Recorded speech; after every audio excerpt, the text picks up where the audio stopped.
first impressions ng ating Lynskey GR300 Mutant Bicycle. Ayan, as you know, I call this a mutant bike because it's a gravel slash road slash endurance setup. One of the first things that stood out talaga would be the ride feel. Largely brought to you by the 28C tires. First time ko mag 28C tires.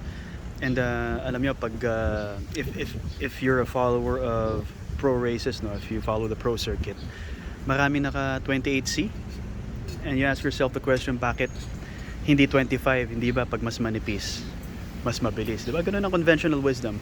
Pero marami nagto 28 and they claim na mas maganda rolling resistance. And you scratch your head, ba't kaya?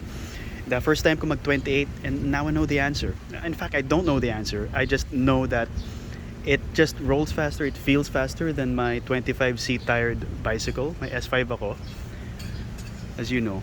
Cervelo S5 ko naka 25, but this just begs to go fast. You want to pedal harder, you want to pedal faster because the tires kind of need it. Parang yun ang kino-communicate sa'yo ng goma eh. I'm super happy. This of course is the Schwalbe Pro 1 tubeless, wrapped around Zip 303s, 45mm deep carbon rims. Ando na rin yung speed aspect ng carbon, of course. It's lightweight and it just slices through the wind. Aero-bladed spokes tayo na J-hook, and it's a road setup on a gravel frame. It's a confused bike, but it knows what it wants to do. Ang identity ko na rin. Ultegra, sanay ako sa Ultegra setup. Yung S5 ko is on an Ultegra 6800. This of course is the R8020 hydraulic disc brakes on DURA-ACE rotors. This shouldn't be a bike check, no? Pero medyo bina-bike check ko na, pero first impressions lang dapat. So let's stick to the program, no? The saddle. First time ko mag small saddle na XLR Aircross. If you look at the profile, ganun siya. Maliit, sakto sa sit bones ko. And I hunted for the saddle for a long time. Nakakita ako. Maybe I've been looking in the wrong places, pero swerte ko nakakita ako sa Facebook Marketplace. So first impressions na saddle, it feels comfortable on my sit bones, pero may adjustment pang mangyayari sa railings. I'm gonna push this siguro a millimeter or two forward. Okay? Ninibago pa tayo, but definitely I'm gonna adjust that. First time ko din mag 100mm stem. Sanay ako sa 90, but as far as my ride is concerned, and we've ridden so far 28.3 kilometers. Hindi naman ako nakasubsob masyado. So from 90 to 100, maganda ang transition. Although it might be early to tell, no? Dahil 28 kilometers pa lang. But some things you just know for sure kahit sandali pa lang. And I know I'm gonna have fun with this bike, especially with the stance. Stance is everything, comfort is everything on the bicycle eh. And if something's wrong, pag hindi tama yung forma mo, sasakit yan. Pero 100 works for me. This is a 420mm handlebar. And, this is the right size. Okay naman ako sa kanya. What else? So ito overall ride. As you know, I have a steel bike and I have a carbon bike. No BS. Itong titanium frame ko feels like the happy medium ng steel and carbon. And titanium as a material, ang titanium is confused.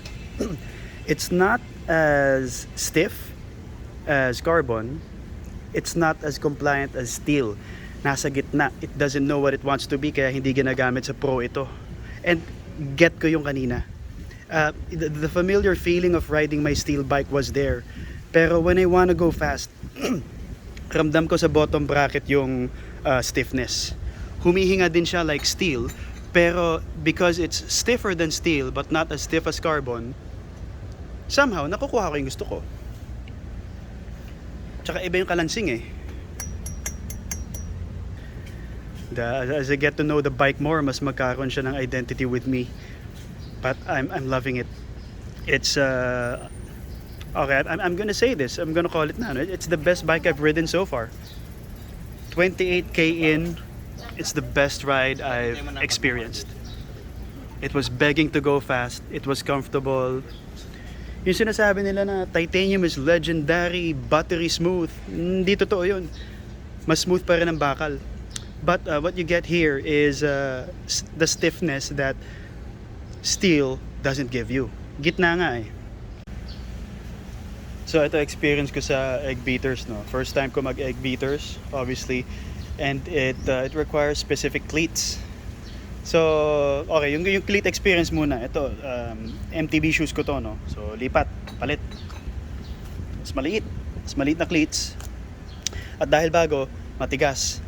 And the idea of egg beaters is madali ang kapit kasi 4 points of contact eh. 1, 2, 3, 4. So kahit di ka nakatingin, automatic engagement. Pero aminin ko, nanibago ako.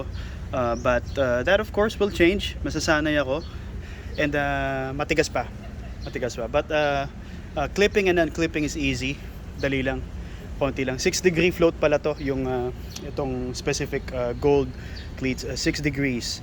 And kung makahanap ako ng siguro may 3 or 0, yun ang bibiling ko. And it goes without saying, hahanapan ko ng specific na sapatos, magde-dedicate ako ng sarili kong shoes. May pagkakaiba ba ang feel ng regular MTB pedals sa egg beater? Sa totoo lang, hindi ko na feel ang difference. I was kind of wary at first, no, na baka maramdaman ko sa sapatos ko, baka magdig kasi nga manipis, baka ma-feel ko yung pag-pinch nung pedal sa ball ng foot ko, pero wala. It's true what they said, no, pag nakakabit na, you won't feel the difference. And you know what I get with egg beaters is the lightweight aspect. Mas magaang, mas madali mag-engage. Hindi naman ako nanibago in terms of how it feels on my feet. Maninibago ko lang sa pag-clip and unclip kasi nga iba ang orientation. Ayoko na pahabaan yung video. If you're a Thai bike owner, I'd like you to comment ha. Let me know your experience. Marami sa inyo I know are multiple Thai bike owners of different disciplines. May mga gravel, may mga road. I want to know what your overall experience is. Not just first impressions, pero if you've been riding it for years, let me know what your experience is. Share nyo dito. Ayan. Thanks for watching. Meet my Lynskey GR300 Mutant bike. Ride safe, guys. God bless you. See you next time. Perfect.